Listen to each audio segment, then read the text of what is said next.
Charlie Kirk is dead. Prominent right-wing activist Charlie Kirk was shot dead. For a gunman who killed conservative activist Charlie Kirk. The killing of the right-wing activist Charlie Kirk. Political activist Charlie Kirk was speaking to thousands of students at an outdoor event when he was killed by a single gunshot. It was supposed to be another fiery stop on a political tour, a stage for debate, a moment for students to challenge ideas, and a chance to see a nationally recognized figure in person.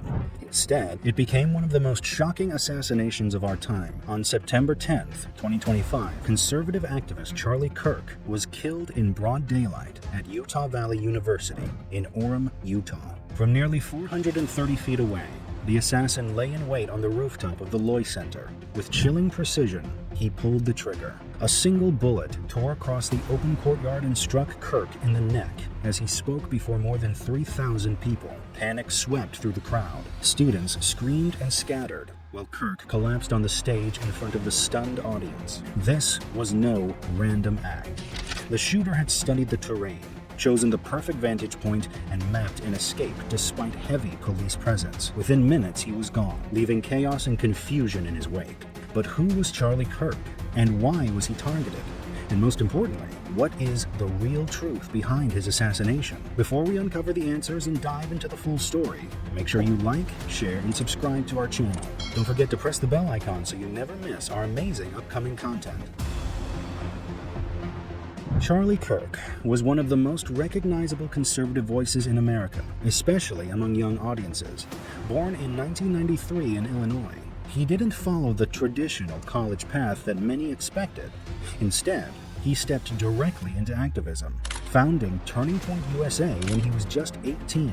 The organization grew from a small student project into a nationwide movement, with chapters on hundreds of campuses across the country. Its mission was simple but forceful: promote conservative values, free market ideas, and challenge what Kirk saw as left-wing dominance in higher education.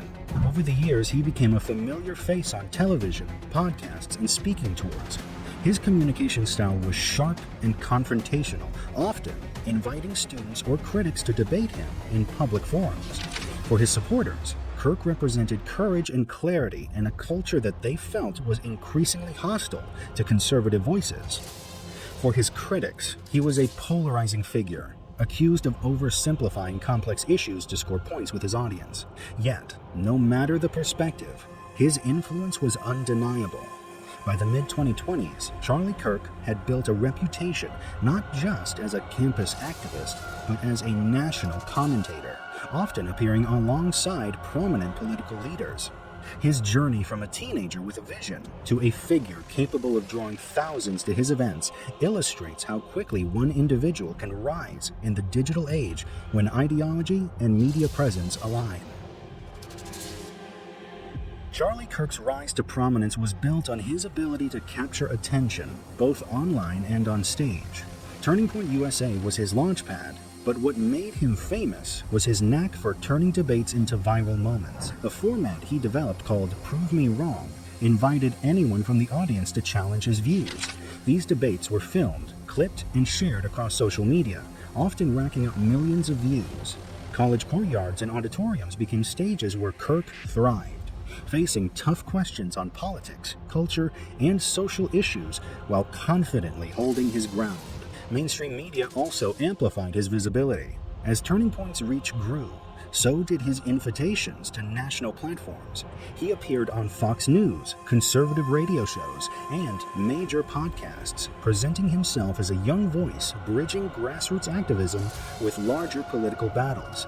By his early 30s, Kirk was no longer just a campus activist. He was a sought-after speaker, a best-selling author, and a trusted surrogate for some of the most influential conservative politicians in the country. What truly set him apart was his timing.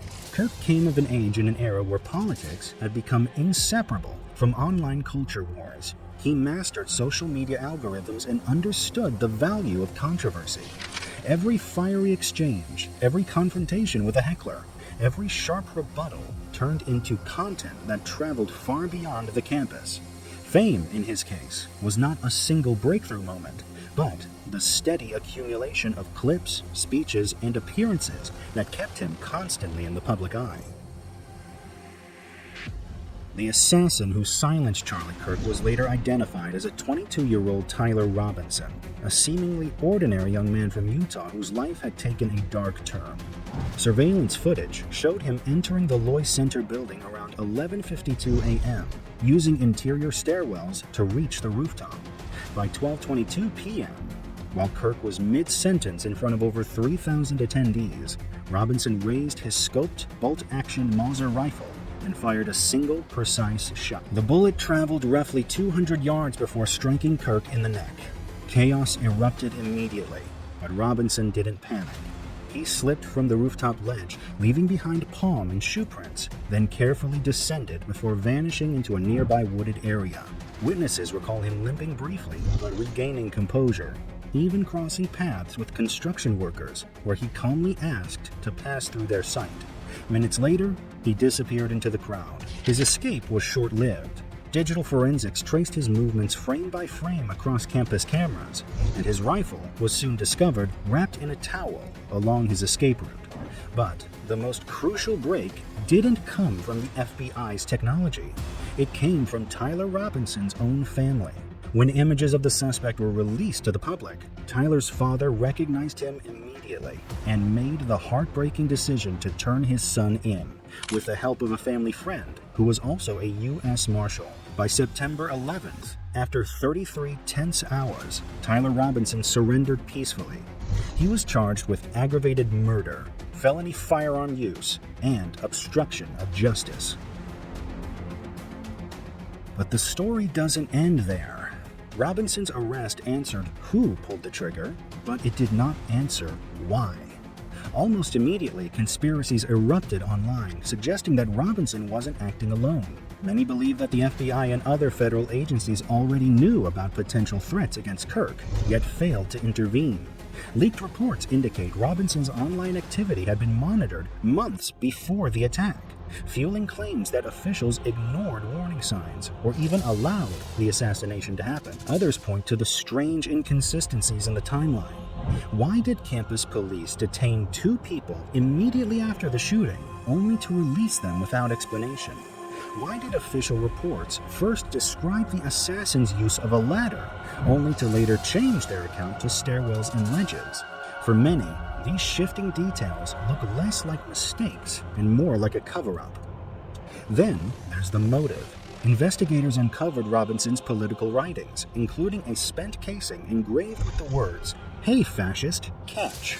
His hostility toward Kirk's conservative stance was no secret, but some argue that this was only the surface. According to these theories, Kirk's assassination was not simply the act of a radicalized student. It was a targeted silencing of one of the most influential conservative voices on college campuses.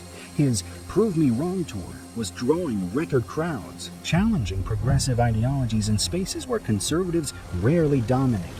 To some, that made him too powerful, too visible, and too dangerous to those who wanted him gone. Whether Robinson acted alone, whether the FBI missed key intelligence, or whether darker forces orchestrated the entire event, one fact remains. Charlie Kirk's assassination has left a trail of unanswered questions. His death at Utah Valley University on September 10th, 2025, will be remembered not just as a moment of tragedy, but as a flashpoint of controversy, one that continues to fuel debates about free speech, political violence, and government accountability in America. Want more fascinating insights like this? Don't forget to like, subscribe, and share our channel. Also, press that bell icon so that you never miss out on our amazing content.